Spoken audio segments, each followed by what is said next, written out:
Esma, ingénieur au niveau de tests et recettes, au niveau de tout ce qui est qualité logicielle. On continue.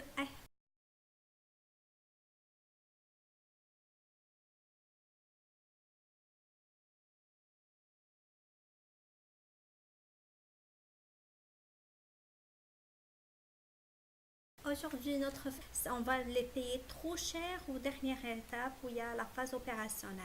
On parle des étapes où on fait les tests, ou depuis la spécification jusqu'aux livraisons. Là, on parle de la phase spécification et de la conception fonctionnelle, la phase de conception technique et de programmation, la phase de réalisation et de test système, les tests recettes et la phase opérationnelle. Là, on parle de test et qualité. Qualité, c'est-à-dire, c'est le degré par lequel un composant, système ou processus atteint des exigences spécifiées aux attentes des utilisateurs clients. D'accord? C'est-à-dire déjà les standards que le client veut avoir au niveau de son projet ou au niveau de l'application. Avec l'aide des tests, il est possible de mesurer la qualité de logiciel en termes de défauts trouvés pour des caractéristiques et exigences tant fonctionnelles que non fonctionnelles. D'accord?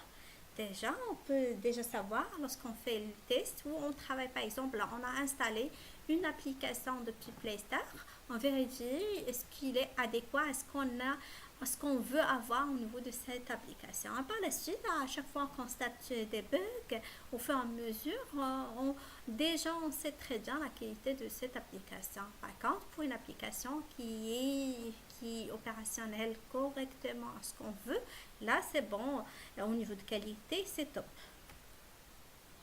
D'accord. Là, les tests et qualité, on parle de normalement ça, on peut avoir chaque projet, il doit avoir ses critères.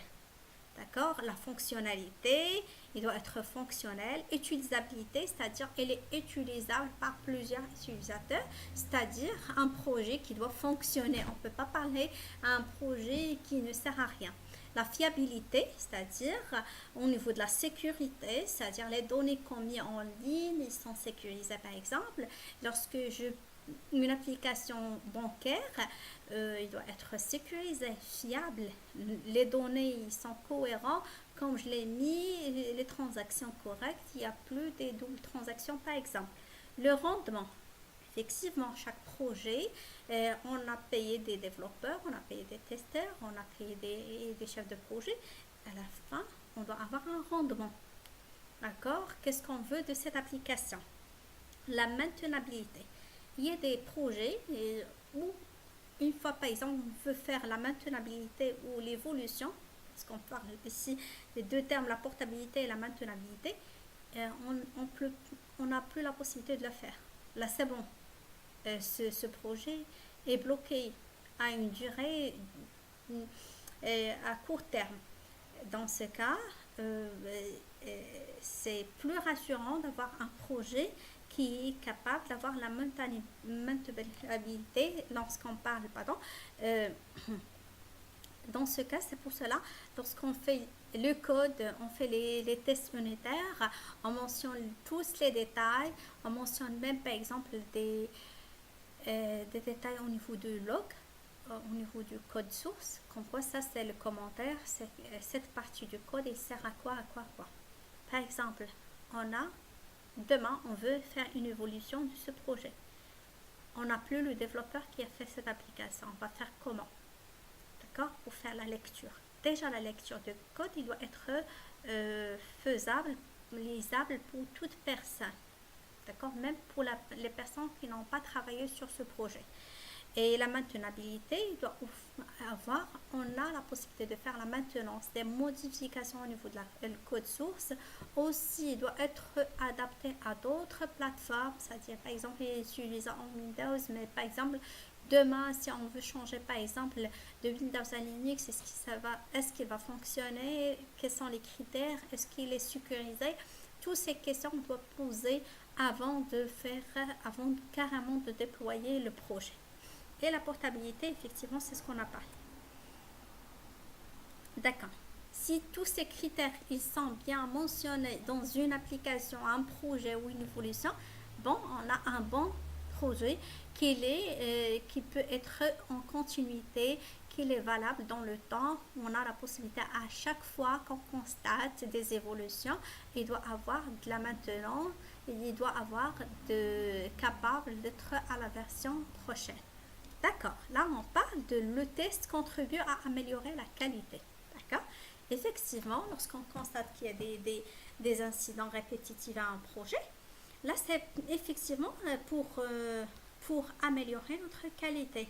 Et parfois, il y a des outils, il y a des mots, ou parfois il y a des spécifications qui s'échappent aux têtes, mais lorsqu'on fait les tests fonctionnels, là on constate qu'effectivement on a besoin de ces correctifs.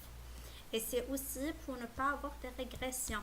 Par exemple, si on veut faire une évolution, on n'a pas bien fait les tests, on se retrouve avec une régression. C'est-à-dire l'évolution qu'on a voulu n'a pas été faite correctement et même le projet qui était censé qui fonctionnait avant ne fonctionne plus. Là, on est dans une régression. D'accord. L'exécution des tests, découverte, on fait déjà la création des cas de test. Par la suite les exécuter. Après l'exécution des tests, on va avoir un résultat. Résultat, est-ce que tout est bon? Est-ce qu'il correspond parfaitement à ce qu'on veut? Ou effectivement, ça nécessite de remonter des alertes comme quoi il y a des bugs. Et la découverte des défauts, on a la découverte des défauts, mais ce n'est pas le testeur qui fait la correction. Non, c'est le développeur. On fait la découverte des défauts. C'est bon, on a des outils de remonter des bugs, par exemple Jira. Et là, par la suite, c'est le développeur qui fait la fixation des bugs. Et par la suite, on est dans l'étape de résolution des défauts qui parle des défauts qui sont déjà réglés dans un projet. On parle déjà d'un logiciel en bonne qualité. D'accord. La question qui se pose à chaque fois, et là, on fait à chaque projet. Quand est-ce qu'on va arrêter les tests? D'accord. Cette question, il y a les réponses, pardon, c'est quand tous les tests auront été exécutés avec succès, quand tous les défauts auront été corrigés, qu'on n'y aura plus de défauts, qu'on aura tout testé, quand le budget aura été dépensé, quand le logiciel fonctionne. D'accord. Là, on parle. Là, on a discuté à ces points-là, les 6 points-là, on a parlé de plusieurs termes. Par exemple, le budget, logiciel, le fonctionnement du logiciel, les défauts qu'on est censé qu'on n'a pas à les avoir déjà. Les bugs, par exemple, on a constaté qu'il y avait des bugs à cette évolution. Normalement, c'est la première chose qu'on va tester à l'évolution N+1. On va tester est-ce que ces bugs persistent toujours. Là, on commence avec ça. Et on commence toujours aussi avec des TNR, des tests de non-régression.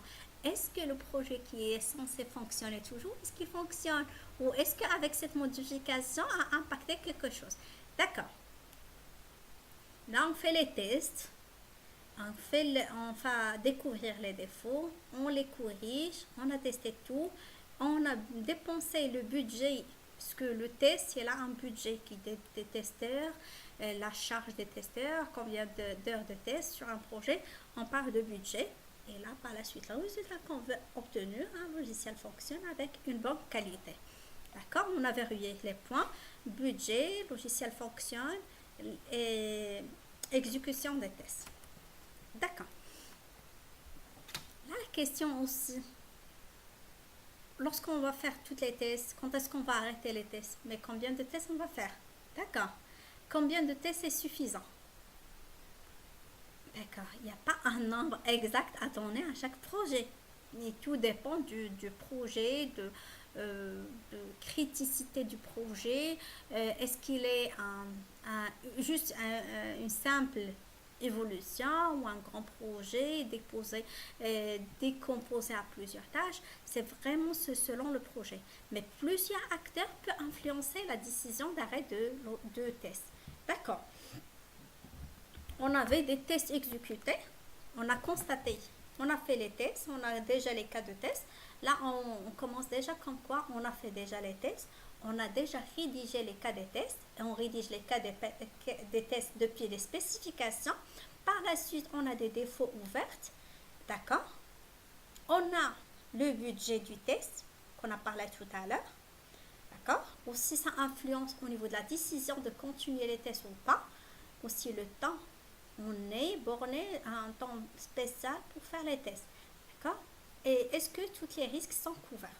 Est-ce que les défauts sont mentionnés? Est-ce que les risques sont couverts? Et là, on peut prendre la décision. Est-ce que tous les risques, on ait peur que ça peut bloquer l'application ou ça peut bloquer notre image, ça peut impacter notre image avec le client? Est-ce qu'on a vérifié tous ces points? Est-ce que les défauts sont ouverts? Est-ce que les tests sont exécutés? Le budget, le temps? Et c'est bon. Par la suite, on passe à l'étape de la livraison. Parce qu'une fois qu'on finalise le développement, les tests, on a fait déjà les défauts qui sont remontés à l'équipe dev, ils ont bien fixé les défauts. Par la suite, il y aura la livraison du projet. D'accord. Que sont les tests? Là, je préfère qu'on garde que sont les tests à la prochaine vidéo. Merci beaucoup pour votre soutien à notre vidéo. N'hésitez pas à le partager avec vos amis et n'hésitez pas à me laisser des commentaires ou des questions si vous avez. Et si vous avez aimé la vidéo, n'hésitez pas à laisser un like à la vidéo. Merci beaucoup et à la prochaine.